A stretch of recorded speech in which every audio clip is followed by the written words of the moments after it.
have taken place. More than one a day. I was on the website last night and I began to look. They actually have a website that you can just flick your finger on your phone, look up deaths, murders, homicides in Chicago. Flick your finger up and it's one after another. They'll tell you their name. They'll tell you what time they died. They'll tell you little things about them. It's so many your finger will get tired. It just goes on. God is on his way back and he's endeavoring to speak to this generation.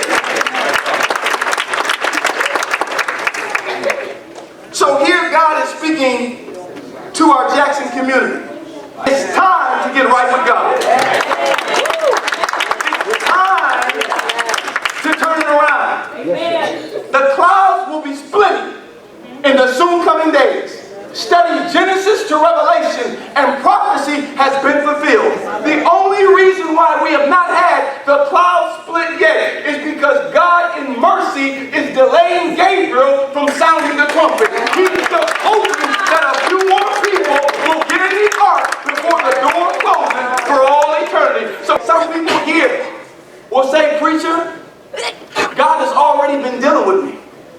God has already been dealing with me. It's time to turn it around. It's time for me to be that father that I should be. It's time for me to be the mother that I should be. Well, some people come to me and let me just tell you, the answer is not the government. The answer is not JPS. The answer is not some type of program that's going to give us some retribution or some restitution from slavery or anything like that. The answer is revival. The only hope that we have for our community is revival.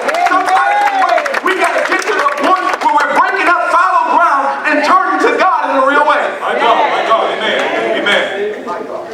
Well, some expected and wanted, and I began to get calls out of state, in state, young people, old people. Brother Lee, there's going to be young people there. You got to give a word to these young people. You got to tell them, they out there, Brother Lee, they doing this, that, or the other. You don't understand. They out there, Brother Lee. You better be careful. These young people are different now. This, that, the other. And as I began to think about it, I said, you know what? You are absolutely right. The young people today are dealing with some challenges. They are dealing with some things in which we've never seen before. But you know, my heart began to burden. And you know why it began to burden? Because when I was young, yes, the young people were doing some things. But you know what? We had neighborhood mothers. These mothers didn't hang out with us. These mothers didn't smoke weed with us. These mothers didn't stay out all night. These mothers wasn't doing the thing. So if we were to get the young people, we need a moral word to the mothers and the fathers. The fathers wasn't out there at the club with us. The fathers wasn't showing us. The fathers was guiding us the right way. The problem with this generation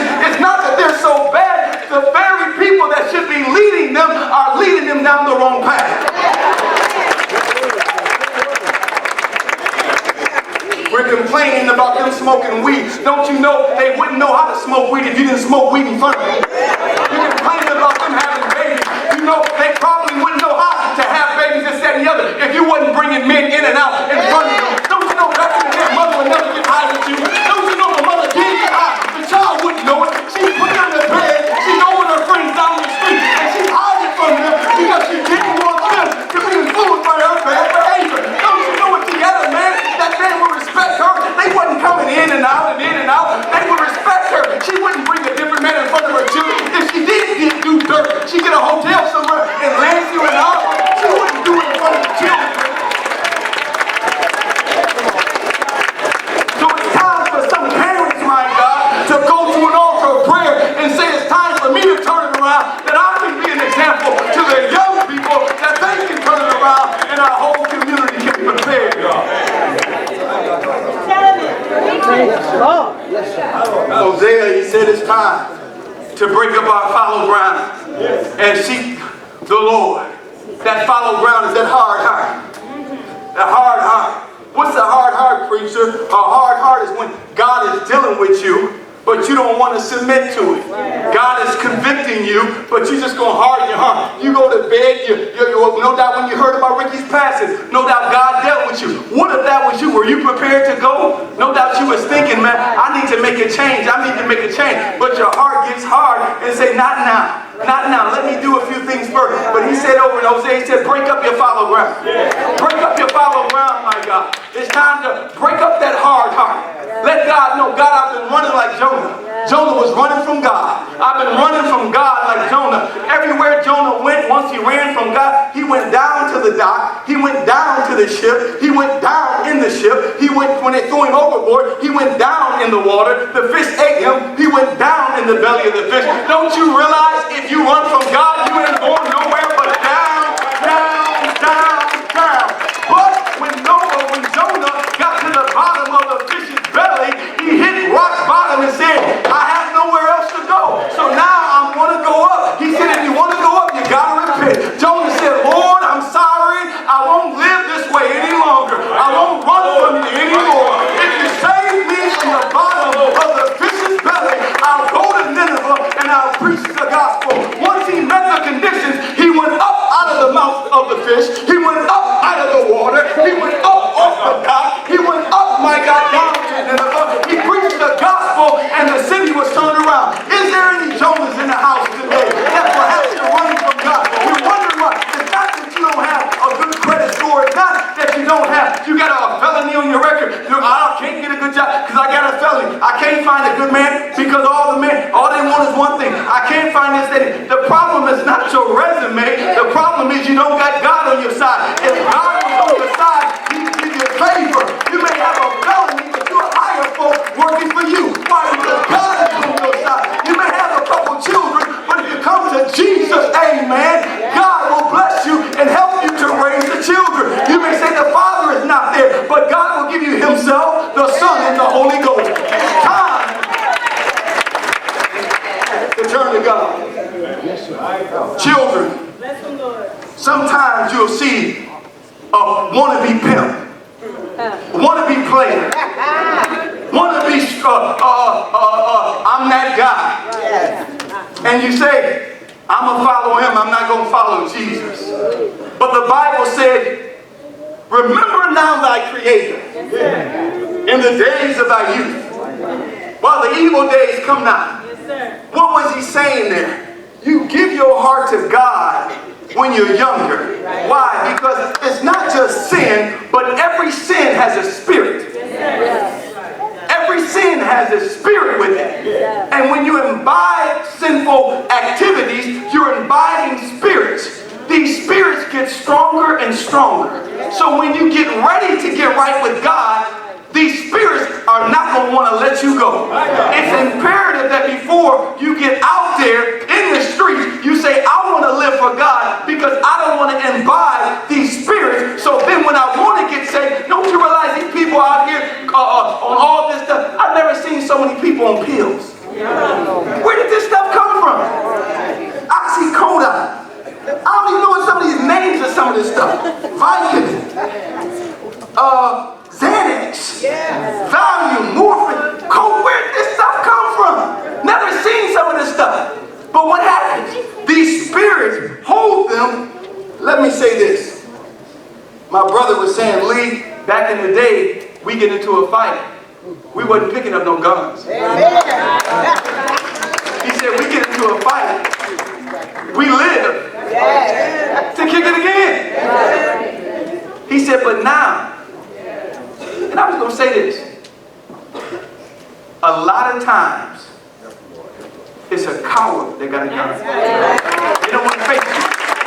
They don't want to face you. They don't want to face you.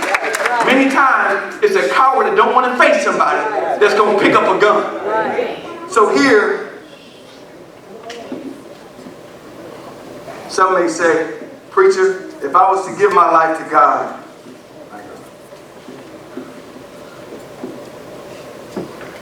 oh Lord, I don't know if I can live that way. I'm involved in a lot of things. House of Johnson, you can get ready. I'm involved in a lot of things. I understand it's time. And I want to be saved. But I'm afraid. I don't know if I can live. I cuss all the time. I don't know if I can stop cussing. I'm involved in a relationship that I know is not godly.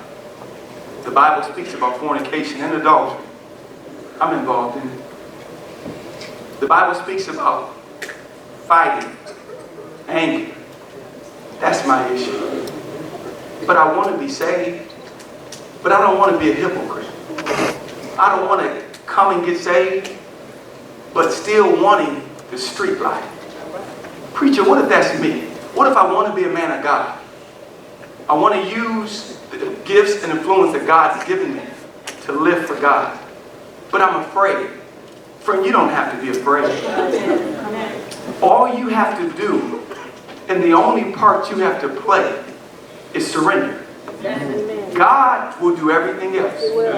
He said, therefore, if any man be in Christ, he's a new creature. Old things are passed away. Behold, all things are become new. What was he saying there? He said, when you come to an altar of prayer, God will make you new on the inside. The things you think right now in an unregenerated state you love to do, God will change you on the inside. My God, amen, amen. You say, can you explain it? I can't really explain it. When Nicodemus, Jesus just told Nicodemus, you must be born again. He said it's a miracle. The things you used to love, you'll find yourself hating them. You used to think, if I can get as many men as I can get, I'm that woman. If I can get as many girls as I can get, I'm that guy. But when you get saved for real, you would have a totally different mindset. You don't want to involve yourself like that anymore. You don't have to sit at home holding yourself saying, I can't do wrong because I'm a man of God now. I'm a woman of God. I want to cuss you out, but I don't. No. God changes you on the inside. You won't want to do that stuff anymore. You're not a fraud. You're not a phony. You have a relationship with God. When nobody's around, you get saved. When you're all by yourself, you get saved. When you come to church, you're saved. And every other day, you'll be saved. Not only will he change you on the inside, but he'll break every spirit. It's called deliverance. You won't have to go around with these weed-smoking habits, these lying habits, this syrup, this lean, or whatever else it may be. God will deliver you from every spirit. He will break every chain. He'll give you joy. He'll give you peace. He'll give you tranquility of mind. Oh, battling depression and anxiety and all that. There ain't nothing but a spirit from the devil. But the Bible said that he'll give you peace. He's the Prince of Peace. Whosoever keep his mind on Christ, he'll keep you in perfect peace. Today I want to encourage you. It's time to turn your life around. It's time to give your heart to God. If you're willing to repent and have faith in Jesus Christ. You say, what's repent? Repentance is say, Lord, if you forgive me for my sins, I'll serve you for the rest of my life. Father, if you forgive me, I'll live for you for the rest of my life. And you must have faith in Jesus. You say, why faith in Jesus? Because he died upon a cross one day.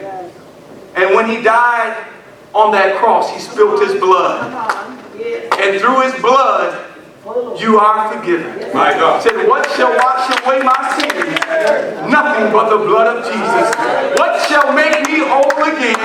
Nothing but the blood of Jesus.